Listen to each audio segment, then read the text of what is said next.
Hey everybody! If you tuned in this week hoping for La-Mulana lore, I have to disappoint you, there's gonna be none this week. However, I do want to make a La-Mulana 2 speculation video again because, well, Naramura's at it again. One big teaser for the La-Mulana sequel is the concept of the upside-down Yggdrasil, which is becoming rather provocative. The tree itself is pretty famous in its own right, being a central focus of many Norse mythology stories. I touched on this a fair bit myself in the initial La-Mulana 2 speculation video, but with Naramura plugging this frequently, I figured the idea would be interesting to explore. Before we cover the Yggdrasil itself, there's one interesting concept that this legend is derived from: the Axis Mundi, or World Pillar. Basically, the idea of the Axis Mundi is that a single pillar connects the heavens and earth, allowing for communication and probably ascension between the two planes. Many landmarks are often referred to as a world pillar, ranging from Mount Fuji to the pyramids of Teotihuacan in Mexico. I'm not going to pronounce that right. One popular idea of a world pillar are plants, or more specifically world trees. Many religions have sort of a holy plant that is mythologically tied to being the center of the world, ranging from the sacred figs in India to the yakshi in South America. Naturally, the Yggdrasil from Norse mythology is one of those many world trees, which leads me to believe that the overarching theme of La-Mulana 2 will have something to do with the concept of Axis Mundi. This would also help to explain why there's a wide variety of locations in the teaser despite the cradle of civilization being completely wiped out. We could be going from the source of civilization to the center of the world, or Axis Mundi. Onto the Yggdrasil itself, there's a wide array of ideas that could be drawn from the concept of the upside-down Yggdrasil. One is the tale of the birth of writing, though it's kind of a stretch.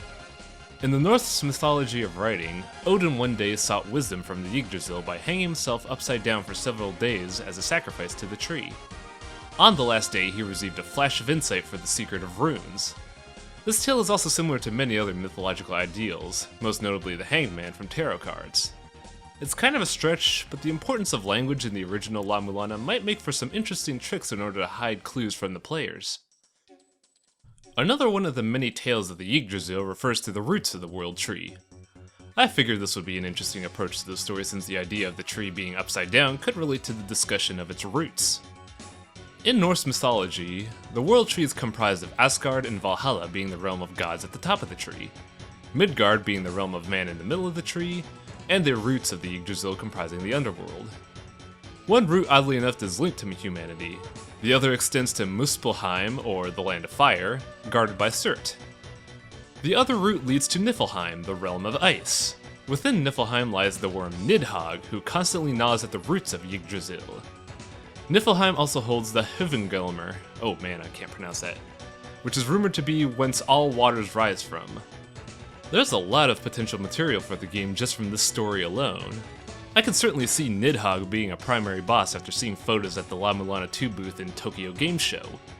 These areas also give easy material for a fire, ice, and water level as well, considering the amount of meat in Norse mythology. That's basically half the dungeons done already. Considering how much inspiration La-Mulana draws from other forms of mythology, it'd be kinda foolish to rely only on Norse mythology. If we take a look at the idea of the Tree of Life, we can draw other ideas on what upside-down Yggdrasil might entail. In the Chamber of Birth, we often see the Sephiroth, or the Tree of Life, being used to spawn sand golems. If we interpret the statement upside down as inverse, then we could probably draw a line towards the idea of a Tree of Death. The Sephiroth, derived from Jewish Kabbalistic cosmology, have an opposite tree known as the Qliphoth. The Qliphoth is a formation of the various evil or impure forces in Jewish mysticism, and has a strikingly similar shape to the Sephiroth as well. Many of the tenets in the Qliphoth involve the desecration of God at the hands of various infernal entities. Looking at the Tree of Life from this angle, this is a huge foreboding concept since killing Mother in the original La-Mulana is basically paramount to slaying God, so this might bring about a whole new can of worms for Lameza's daughter to take care of. Possibly Lameza too. And that's the end of this speculation video. For those of you that just watched Twin Labyrinths in the LP, I'll probably cover the lore for that in the next video where I'll have a lot more stuff to go with it. But for now, you'll just have to settle with this video.